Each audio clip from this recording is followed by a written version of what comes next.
La Xbox One es uno de los pocos dispositivos de toda la historia que es completamente inhackeable. En serio, no hay chips, no hay flasheos, no hay nada. Y la gente tampoco tiene interés en hackearla. Quédate en este video que te voy a contar por qué.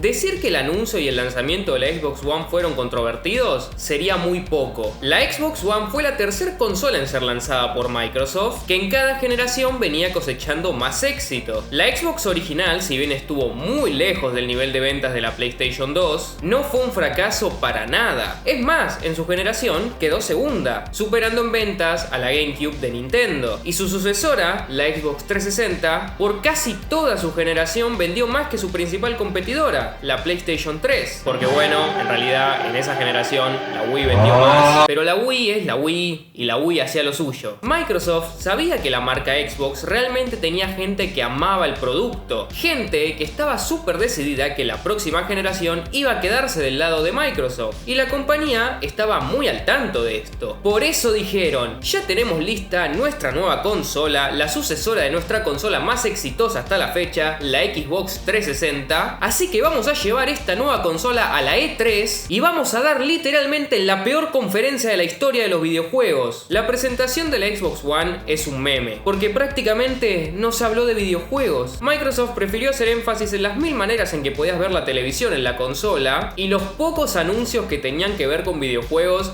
le cayeron a todos como el culo. Kinect obligatorio, conexión a internet obligatoria, si querías jugar un juego usado en tu consola tenías que pagar un adicional, la consola parecía una videocasetera, eran todas cosas malas. Ese día realmente Microsoft entró a la lista del top 10 de villanos del anime y dijeron una de las frases más basadas, pero a la vez una de las más odiadas de la historia de los videojuegos. Fortunately, we have a product for people who aren't able to get some form of connectivity. It's called Xbox 360. ¿Qué?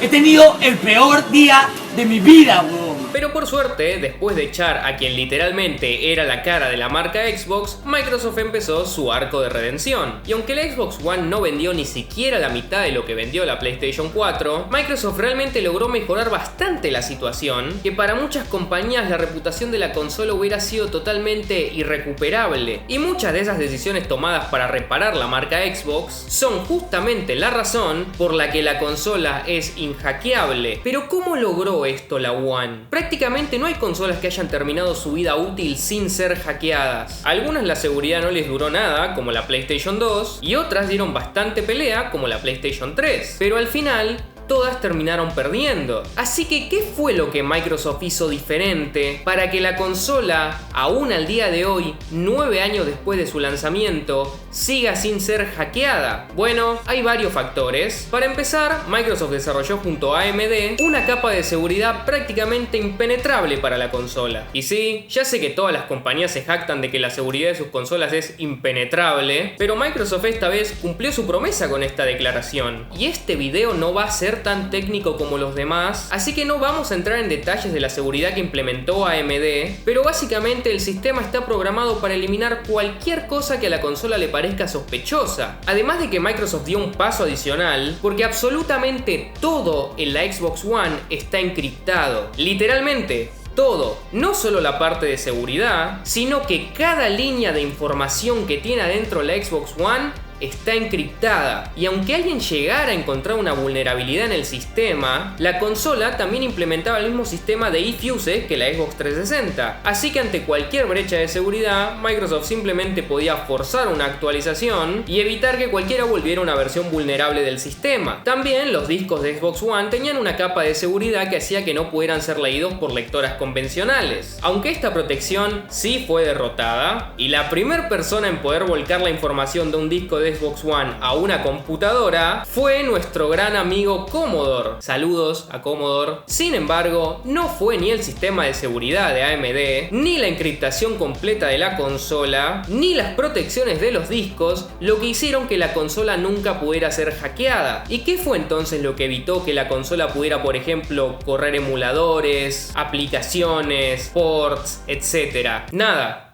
Nada lo evitó, porque Microsoft dijo, si realmente tienen ganas de poder hacer todas estas cosas en su consola, pueden hacerlo. solo les cuesta $20, porque $20 era el precio a pagar para poder poner la consola en modo de desarrollador. Microsoft ya había tanteado un poco este terreno con la Xbox 360, que fue un programa muy poco conocido para la consola, en el que Microsoft por una suscripción mensual te permitía desarrollar para la Xbox 360, pero fue un programa muy limitado, muy caro y que no se supo marketinear para nada. Así que no vamos a entrar en detalles de eso, pero solo digamos que si bien no fue un fracaso, tampoco fue relevante para nada. Y es que Microsoft terminó dándose cuenta que aunque invirtieran billones en la seguridad de la consola, esto no importa porque la gente realmente no tiene ningún límite. Por ejemplo, yo creo que a nadie en Microsoft se le ocurrió que alguien podía llegar a taladrar una consola para poder jugar juegos pirata. La seguridad puede llegar a durar un poco más o un poco menos, pero eventualmente será derrotada. Pero la única forma de mantener una consola segura es sacarle a la gente las ganas de piratear. En los últimos años se nos demostró que derrotar la piratería no era tan difícil. Servicios como Steam, Netflix o Spotify son un ejemplo de esto. Nos demostraron que al darle facilidades al usuario, como buenos precios y accesibilidad, la gente está dispuesta a pagar. Y es que por mucho tiempo la guerra contra la piratería estuvo mal enfocada. Por ejemplo, cuando empezaron a surgir las descargas ilegales de música por internet a finales de los 90, las discográficas en ningún momento se plantearon por qué la gente prefería descargar ilegalmente su música en vez de ir a comprar un CD. Simplemente empezaron a demandar y a perseguir a los piratas. Y así se pueden dar ejemplos de todos los medios: música, cine, juegos. Pero la solución a la piratería nunca fue evitar que la gente piratee, sino que la respuesta era encontrar una forma en que la legalidad sea más conveniente que la piratería. Por ejemplo, como dije antes, Spotify. ¿Vale la pena realmente andar bajando música de, no sé, el Ares o de YouTube o de cualquier otro sitio pirata, corriendo el riesgo de bajarte algún virus o simplemente música de mala calidad? ¿O es preferible pagar simplemente $5 mensuales para tener acceso a música ilimitada, de buena calidad, de forma totalmente legal y a la que tengo acceso a varios dispositivos al mismo tiempo y en cualquier lugar? La respuesta a esta cuestión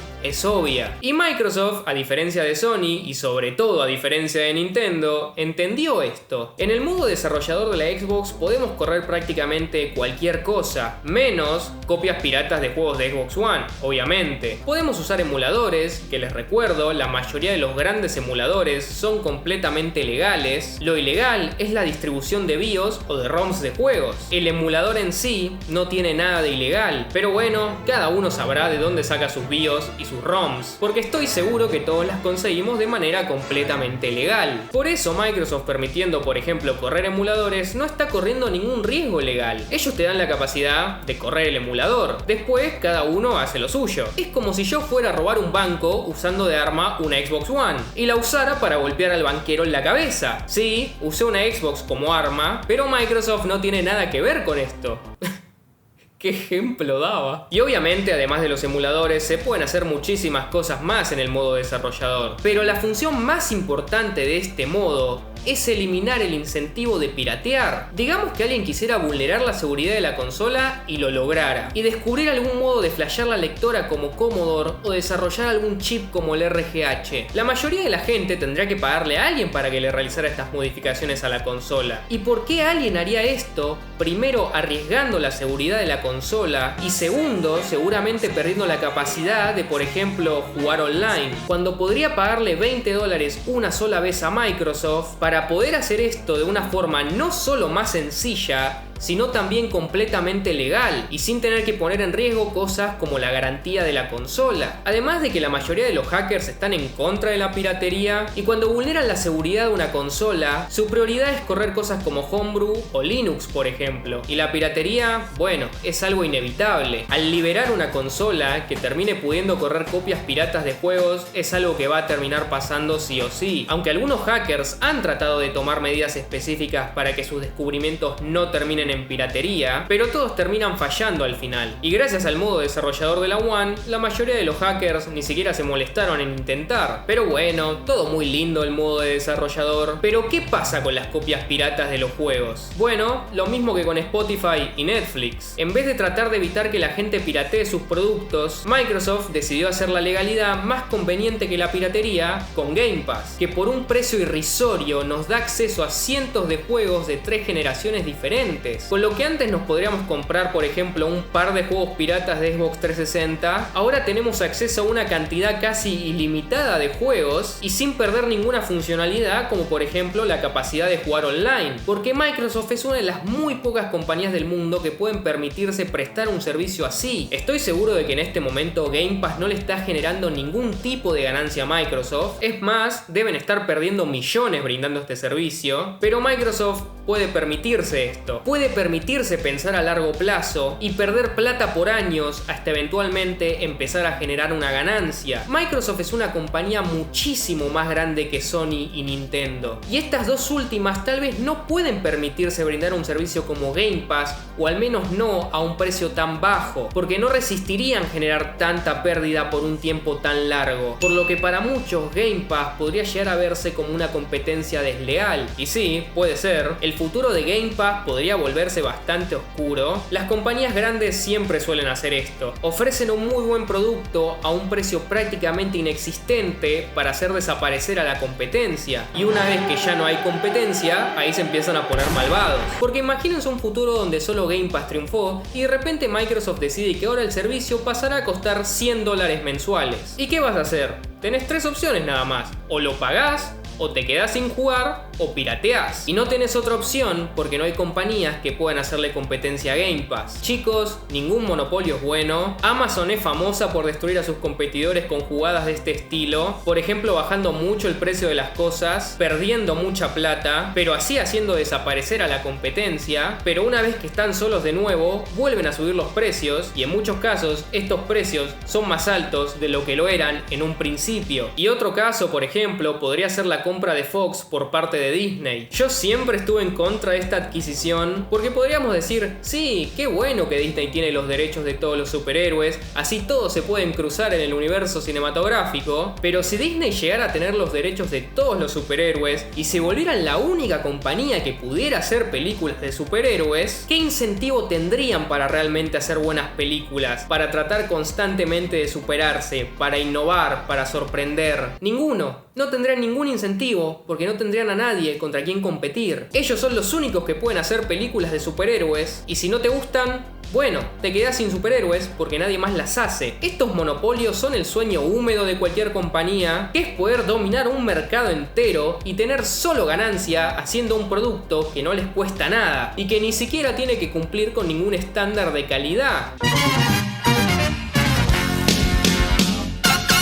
Y esa fue la historia de por qué la Xbox One es inhackeable. Nos fuimos un poco por las ramas en este video, pero la reflexión estuvo buena, y todo ese contexto fue importante para entender por qué la consola no fue, y probablemente, al igual que la Xbox Series S y la Serie X, nunca será hackeada. Así que recuerden, chicos, siempre díganle no a los monopolios, recemos porque siempre siga habiendo competencia, porque en un monopolio solo ganan las empresas, pero mientras haya competencia, los únicos que ganan son los usuarios. Les mando un beso a todos, vayan a seguirme a Instagram, link en la descripción. Si quieren también vayan a echarle un ojo a mi Patreon. Nos vemos, chao. Y les mando un agradecimiento súper especial a mis Patreons. Gracias a Alberto Marín Blanco por suscribirte a la categoría de $10 y sobre todo a Joco Max por suscribirse a la categoría de $20. Te amo. Otra vez, muchas gracias.